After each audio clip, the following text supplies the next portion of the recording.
Alright guys, today we have some more PlayStation 5 related news and information to go over and talk about. We have quite a few topics actually that we're going to be discussing today. The first has to do with the importance of PlayStation 5 exclusive games, and this is actually coming from Sony themselves.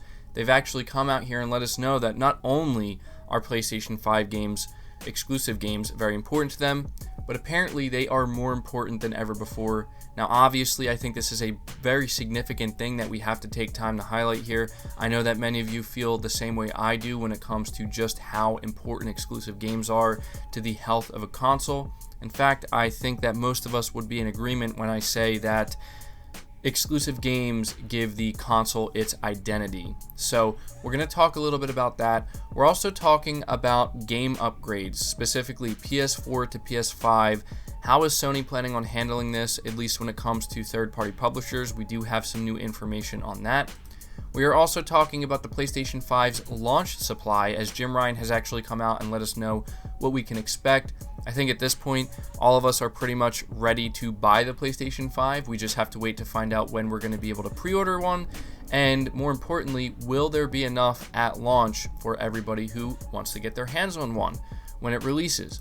And finally, we're talking about some comments that were made about the PlayStation 5 apparently offering some surprising features once we actually get our hands on the console that apparently we're just not aware of right now. Now, I don't know what this could be or what it could mean, but I do find it interesting nonetheless, so I'm going to take some time to highlight that as well. So before we go any further, if you could do me a big favor, make sure you hit the like button to help the video out and show your support, and hit the subscribe button as well so you don't miss any future content. But starting here with what Sony had to say about the importance of PlayStation 5 exclusive games, we actually have some comments that are coming from PlayStation's EVP for Europe. His name is Simon Rutter, and he says that for Sony, exclusive games are hugely important. More important, I think, than they've ever been. Through their proximity to the system's designers, PlayStation studios are able to really extract the most out of the system performance, and that's a really valuable attribute for a platform holder to have. PlayStation can rely on a studio network that can really show off the innovations that we're trying to put across. When the exclusives are as powerful as Marvel's Spider-Man or Horizon, they are important games that people want to play. He goes on to say, take Gran Turismo, the hyper-realistic racing game that has been synonymous with PlayStation since the 90s. Gran Turismo 7 is going to benefit from almost every single technological enhancement that we have in PlayStation 5, says Rutter. The loading times will be next to nothing compared to what they've been in the past. Sitting in the cockpit, the 3D audio will allow you to hear the thunderous roar of a Ferrari behind you or in front of you, and you can recognize the difference between that and the engine noise of a Maserati. Driving the car using the DualSense controller, you'll feel the different feeling in your hands from the smooth tarmac of a racetrack compared to the gritty sensation on a gravel track. Pressing a soft accelerator will feel very different than pressing on a stiff brake pedal or gear pedal. Now, obviously, he's letting us know how Gran Turismo specifically is taking full advantage of the PlayStation 5, and I don't doubt for a second that a lot of what they're able to achieve with these features just simply wouldn't be possible on the PS4, and we've been hearing more of Sony Studios talk about this, such as Guerrilla Games with Horizon, and even just today we're hearing more about Spider-Man Miles Morales, and Insomniac letting us know what they're able to achieve thanks to the PlayStation 5. This is all awesome stuff. Something he actually didn't mention here as well that we do know for sure now, because Digital Foundry did a breakdown letting us know that some of the ray tracing that was put into effect here with Gran Turismo 7 or put to use was actually very impressive and did not come at the cost of performance or resolution apparently. So just wanted to mention that as well. But the reason why I'm highlighting this is because you have to pay attention to the first thing he's saying in these quotes. How he's saying that PlayStation exclusives are still hugely important, more specifically exclusive games to the console. And they're saying that they're more important than they've ever been. And the reasoning for this is because there are a lot of very specific things that their studios can achieve with the PlayStation 5 hardware that simply cannot be achieved on PC hardware or frankly any other platform. And so I think that Again, this is important to highlight because many of us here do care greatly about exclusive games. We see the approach that Microsoft has taken, and we see that Sony themselves is actually becoming a little bit more lenient in this space when it comes to PlayStation Now and even releasing some of their games onto PC, which I think is fine. I mean, you look at a game like Horizon Zero Dawn, soon that's going to be a last generation game.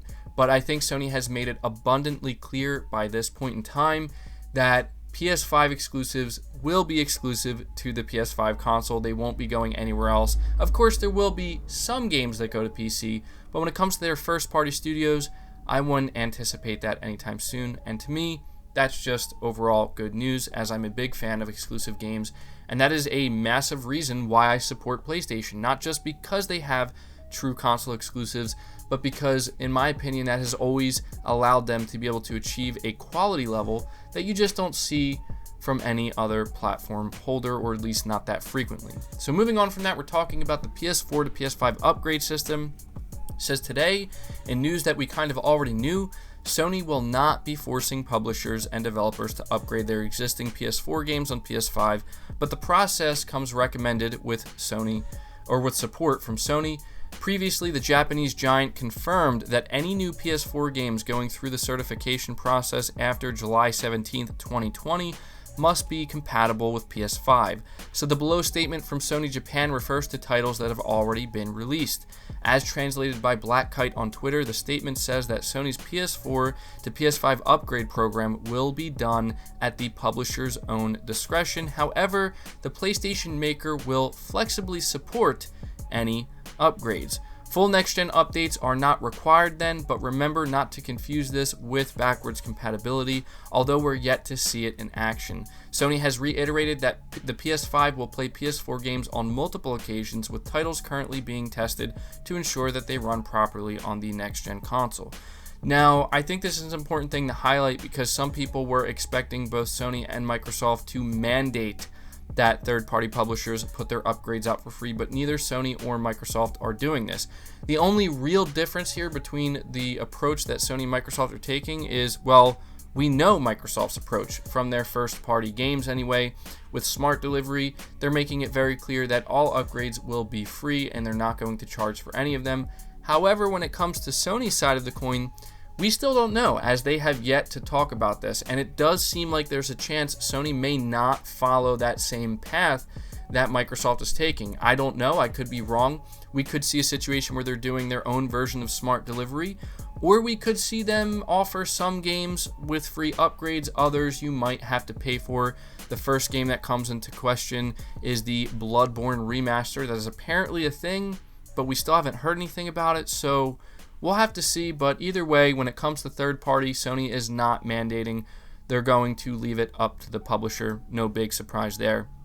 But moving on from that, we are talking about a quote that comes from Jim Ryan when he's talking about the supply of the PS5, whether or not they're going to face any significant issues.